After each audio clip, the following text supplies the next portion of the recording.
Hi, this is Denise Matthew, and welcome to episode 45 of the Mandala of Life, 365 Days to Self-Discovery. Today we're staying with logic like we had on our last episode, and it actually is a continuation of the energy. Where the gate 18 is about challenging patterns, the gate 48 talks to finding the solution to those problems. This is where we can find depth and a collection of all the places that we need improvement that the gate 18 has talked about. And when the depth has been achieved, that's when a solution to the patterns of the future can be experimented with. The question here is always if you have enough information to take it to the next step, where the end game is to connect with the collective to see if your potential solution can be experimented with in the real world. The interesting thing about the gate 48 is that it's part of the splenic gates, all of which are consecutive on the mandala of life. The spleen is an awareness center, which means that all of these energies come with some level of intuition, instinct, and even fear. In many ways, the spleen can be one of our most reliable awareness centers. And yet when we see that a lot of the energies within this spleen are wrapped in some level of fear, then that tells us that our awareness comes with a bit of a price, which says that to find the clarity and awareness, it's necessary to quiet that voice of fear within us. Each splenic gate comes with a different type of a voice, a different type of fear that can stop us in our tracks if we let it. But most times, these are the types of fears that we can push through, and before we know it, we've in some way conquered something that might have kept us out of the game of life. The gate 48 talks about inadequacy. This inadequacy is about knowing enough, having enough information, being prepared enough so that when there's an opportunity to come up with a solution, that you have all the information that you need. And it's difficult to know just how much information that we need because there's no set rule about how much details that we will need to get an experiment started. So we can go into the depth or into the well, and we can stay there collecting all the drops of information, all the drops of data that we need so that we can take it to the next step. Where we can get tripped up is because there's an allure to being within that energy, within that information, and within that knowledge that we're gathering, to actually stay there and not move, to not take the next step in our lives because we're not certain that it will work out the way we want to, or that we have what we need to make it. But the most beautiful part about this energy is that it doesn't have to hold us back. With the keys and the information that we need to understand how these energies work, we can not only conquer our fears, but we can set a path to the goals of our future, a path that we never would have tread had we allowed the fears to keep us stuck in place. But before we get into new content, let's quickly go over what we talked about in our last episode.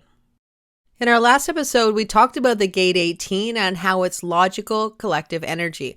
The gate 18 challenges patterns that are outdated or no longer work, and also can discover when things are broken beyond repair and something brand new needs to be initiated. This is where we can find constructive criticism and ways to improve the patterns of our life. This is essential information because without improvement, things would eventually break down and we would not have security in our future. This is about stable patterns that we can all count on. This is also energy that can talk about the way we're imprinted early on in life, based on the environment that we grew up in and the circumstances of our life. It's also the place where we set the standards, and later in life, we can compare our present situation based on the standards that we've come to know. This is energy that has a potential to challenge authority and also to try to improve the human rights of the collective in general. And if you want to find out more about the gate 18, please check out episode 44 of the Mandala of Life. With that said, let's get into new content. And please don't forget to check out the other episodes of the Mandala of Life. As soon as we get to any energy that's coming from the spleen, we know that it's a cooler energy, something that's not emotional in any way. The other side of the body graph, where we find the experiential or the abstract energy, is very emotional and very passionate. If we're looking at the channel 1648, we would see that that is a mirror for the channel 3536 on the other side. As Ra Uru said, talent for experiences is a dime a dozen because experiences are always available for us to enjoy or to live through. But talent, the talent of the 1648, is something that is not as common. And it's also something that needs a lot of mastery and a lot of practice to actually get where you want to go with it. If we go back to the mirror image of the 3536, we know that because it's a motor that goes directly to the throat, that automatically you have an advantage with this energy in that you're going to have more potential manifestation within this energy because it's one of the manifesting channels. Now, if we go back to the other side, the 1648, we know that there is absolutely no motor here. So many people can be born with talent and have something that they can actually master. But if they don't have the energy to actually take that talent where it needs to go, then that's where the talent can be never formed or never come to fruition. The key with the energy of the 1648 is to see that there is this potential to have the talent and to actually master something. But not everybody is meant to be a master on their own. Many need the energy of other people so that they can become part of the group and get the energy that they need so that their talent can be seen, manifest, so other people in the collective can enjoy the talent that you've taken years to master. And another thing to keep in mind is that this is a projected energy, which means that there is no motor directly to it, as I just talked about. This also means that it needs to be called out of you or recognized. And many times we need to have an invitation to the talent that we're going to begin with, that thing that we're going to be good at. There's a lot of moving parts to getting it right. And that's why it's important to know what will help to actually get your talent out into the world, because there are so many talented people who just aren't seen for their gifts. And yet when we can see how it works and how we need energy, then we can work on the talent that is natural to us and eventually be recognized and seen for exactly what we can bring to the collective. There's no specific way this talent manifests. In fact, the whole body graph that you have will help to decide what you will be drawn to. But ultimately, your talent is important to the world. And that holds true for the Hanging Gate 48, where you have the ability to get the depth, to continue to practice and hone your skill until you can bring your talent to the collective. In many ways, this can work even better if it's an electromagnetic, or in other words, you have a Hanging Gate 48 and somebody else brings a Gate 16. There is talent that is best expressed as a group and talent that can be expressed as an individual. But since today we're talking about the Gate 48, let's talk about the Hanging Gate 48. We can also say that the spleen is a health center that can talk about our immunity and also our overall general health. When we think about the Gate 48, we can see that there is an electromagnetic, or the harmonic is a Gate 16. The Gate 16 is a throat gate, and it is taking that energy from the spleen directly to the throat. You'll always get the electromagnetic at some point because that's part of regular transits of planets and also just electromagnetic. So we know that we'll always get the energy of the Gate 48 to the throat. So what it also tells us, as much as it tells us about our talent, it does talk about the idea of it being healthy for us to express our talent, especially when we have the full channel. But no matter what, as long as we have the Gate 48 and there's potential for talent, then expressing our talent, being recognized for our talent, and really sharing our talent is so important for our well-being, because collective energy, the main word is always going to be sharing. And if we're not able to share our talent or what we can do with others, then that can be painful. Nobody wants to be in pain. So it's all about recognition. And even if it's the hardest thing that we can do, waiting to be recognized can help us to actually be seen in the way we want to be. But the rewards take years to come. And the most difficult time can be just mastering over and again and waiting for that moment when somebody actually sees you for what you can do. And any projected energy has a theme of bitterness within it. And if you're not being seen for your talent, it's easy for you to actually kind of drop into a form of bitterness and actually feel like the world is against you and that you're never going to get ahead in life. But that, in fact, would be probably the way that you can actually have your talent not seen by the collective, because a collective is about sharing, and sharing does require some level of social skills.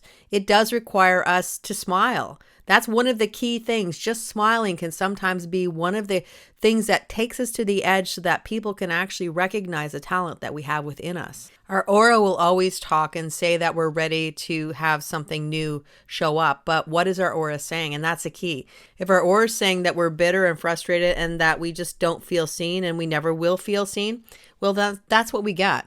But if our aura says that we're open and we're ready to keep working hard to know that one day we will be seen for what we can do, well, then that may be exactly what you need to push you to the next level so that you can actually be seen for your talent.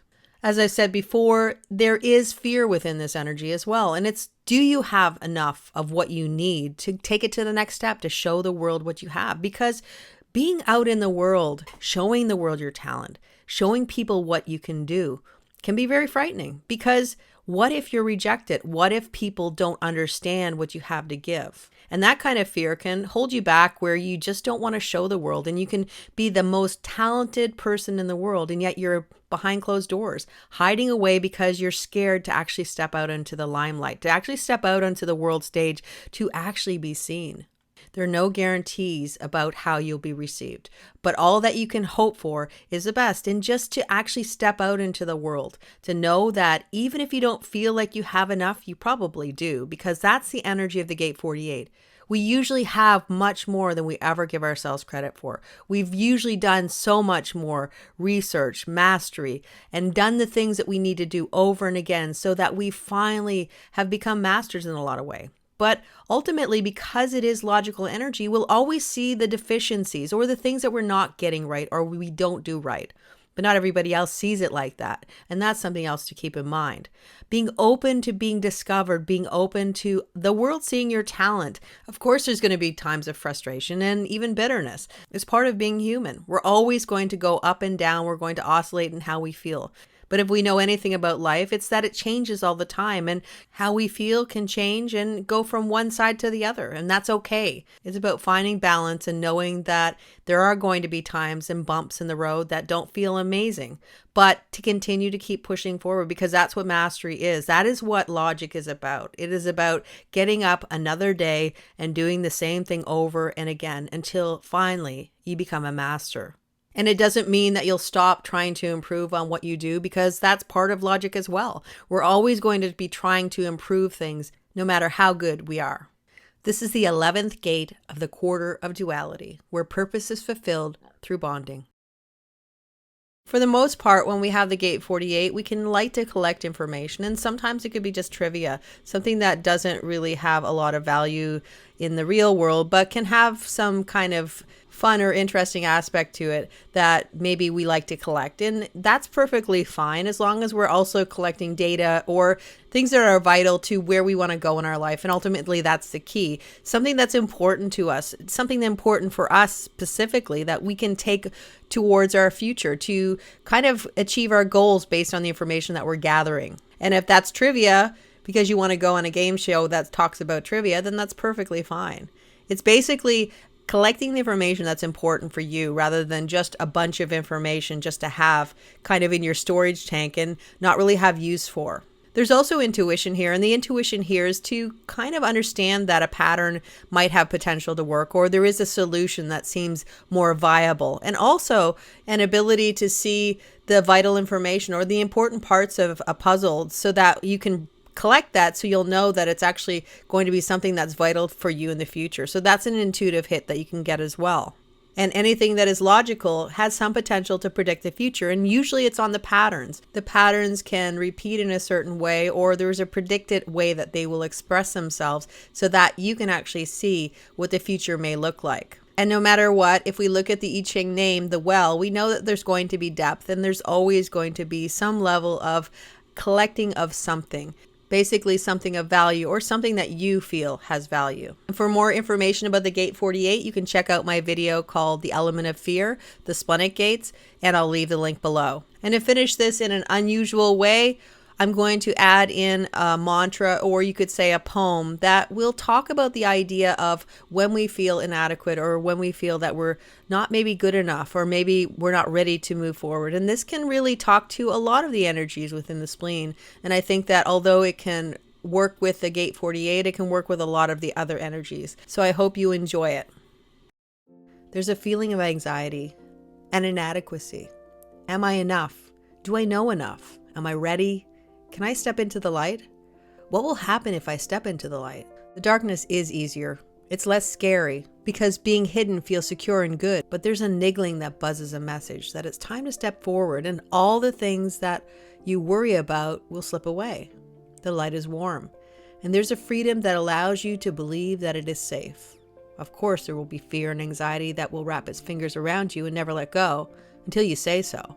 It's in your power to release yourself from the tendrils of fear that graze your face, showing you that it remains, yet the fear stands aside and allows you to shine. It's part of you, yet it is what it is, fear. It can never be anything but fear. It's one-dimensional. A part of you, but not all of you. So there's nothing wrong, just an understanding that it is present, a soft breeze, a reminder that tells a story about you and only you. It will stop you. That's important to know. But it will give you signals, ones that you must decipher and figure out. When will I stop and when will I go? Within that shell is a pearl. Within that cocoon is a butterfly that releases at the right time. And the right time comes in a song, a beautiful melody that you will hear that says the time is now. There is space to go down a new path, one where you know you are safe and that it's safe to show the world who you are. To show the world the wisdom that you have learned in the sojourn that was just but a flash of eternity. And when it's time to return to the quiet space, you will know. And there you will prepare for the next step toward the mastery that will come to meet you at the finish line. And when we've learned how to step forward into the light, to quiet that voice inside of us that says we may not know enough, and to welcome people seeing the talent that we have within us, the mandala of life turns again, and we move into the energy of intuitive clarity, where we can hear the truth in the now. This is the gate 57, the gentle, the most intuitive energy of the full body graph. Well, that's all for now, and I'll be back soon with episode 46, the gate 57, the gate of intuitive clarity. Until then, take care